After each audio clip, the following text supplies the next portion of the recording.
অধিকারীকে দলে নিয়ে এসে নেতা বানিয়েছিলাম।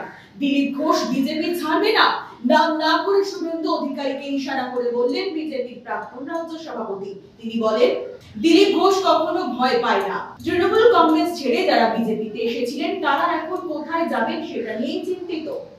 গতকাল দীঘায় জগন্নাথ মন্দির উদ্বোধন হয়েছে, আমরাও তার দর্শনের সুযোগ পেয়েছি। এই ঘটনাকে নিয়ে বহু রকম তর্ক বিতর্ক শুরু হয়ে গেছে। ভগবানকে তর্কের উপরেই রাখা উচিত, কিন্তু অভ্যাসবশত অনেকে বিতর্ক শুরু করেছেন। এবং মজার ব্যাপার, আমি কেন ভগবানের কাছে এসেছি তাতে অনেকের কষ্ট হয়েছে। আমি ছোটবেলা থেকে ভগবানের মন্দিরে যাই, আমি দেখি না কে মন্দির তৈরি করেছে, আমি ভগবানকেই দেখি। আর এটা আমরা জানি যে মন্দির যেই তৈরি করুক ভগবান সবার হয়। কালীঘাটের মন্দির তৈরি করেছে কেউ জানে না, বা তারকেশ্বরের মন্দির কে তৈরি করেছে আমরা জানি না, কিন্তু ভগবানকে দর্শন করতে যাই তখন ভুলে যায়। রাম মন্দির কে তৈরি করেছে সেটাও লোকে ভুলে যাবে, কিন্তু রামকে মনে রাখবে। আমি এসেছি।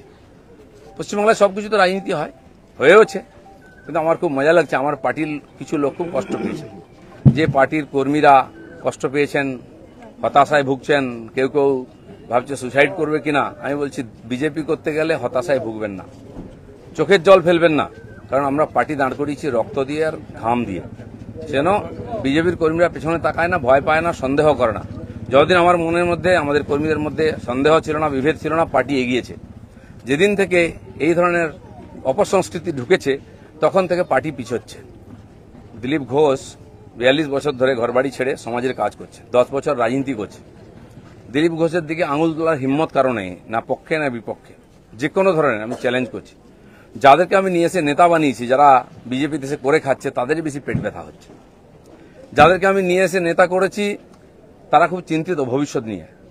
পার্টির উপরে ভরসা রাখুন, চিন্তা করার কোনো দরকার নেই।